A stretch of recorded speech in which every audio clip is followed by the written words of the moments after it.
Pertama, saya nggak ngerasa kayak misalnya di dunia entertainment ini gitu ya, beda sama dunia lain gitu. Saya cuma bekerja sama seperti orang kerja lainnya di kantoran apa segala macam. Saya pikir itu sama aja.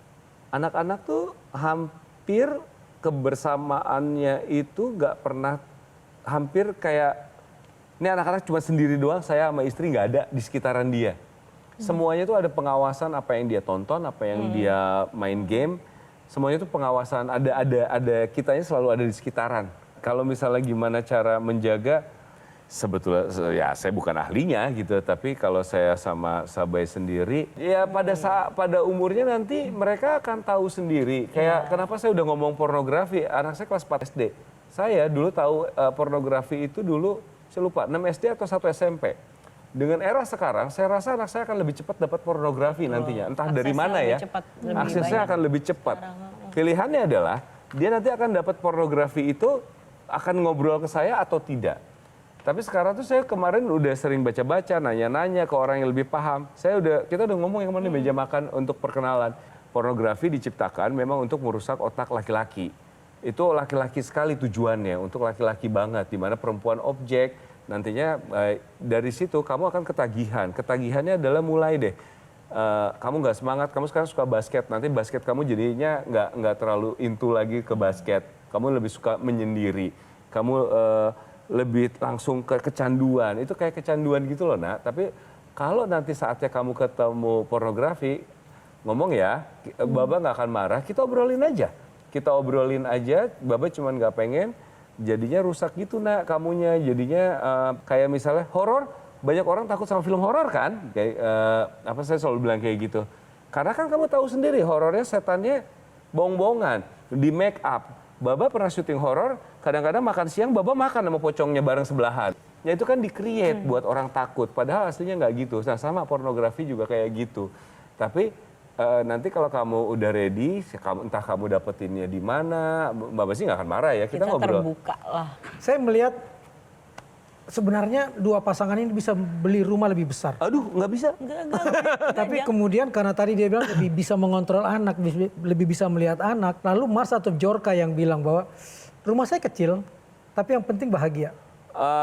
Itu Ajarannya dia. ajaran saya ke Bjorka, selalu bilangnya, inget ya rumah kita itu kecil, jelek, tapi pasti dia otomatis jawabnya, tapi kitanya suka gitu. Yang penting kita suka.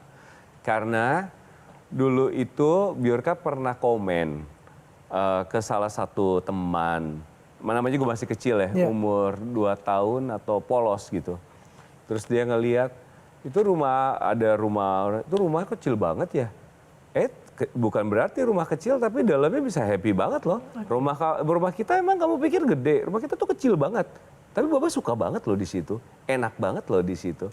Jadi Bjorka tuh selalu saya bilangin, rumah kita kecil, jelek tapi kitanya suka. Dia harus sadar dulu kalau bapaknya adalah menghargai sesuatu berdasarkan fungsinya.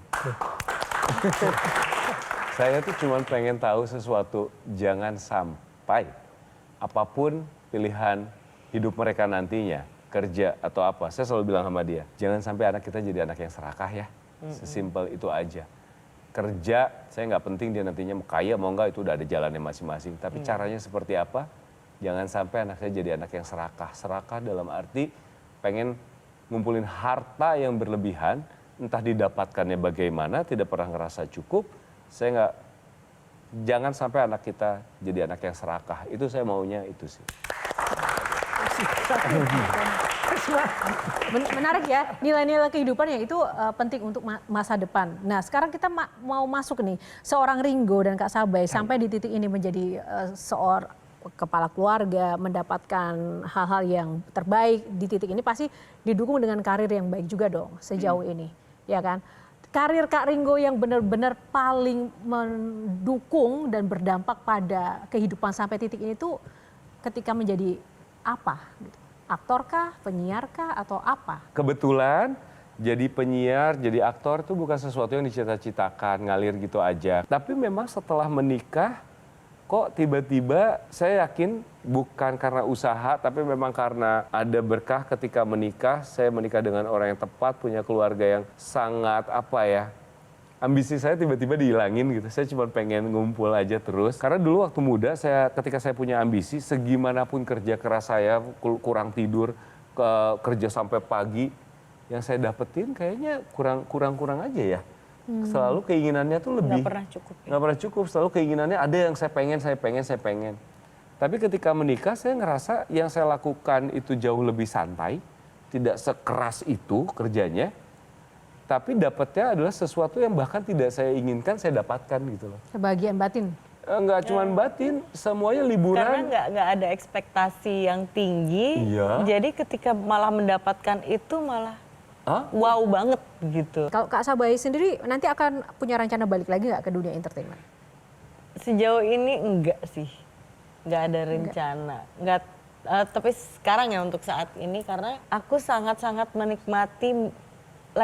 menikmati menjadi ibu gitu. Jadi kayak aku karena terbiasa dari anak pertama sampai anak kedua, aku selalu ada setiap hari sama mereka, nggak pernah enggak.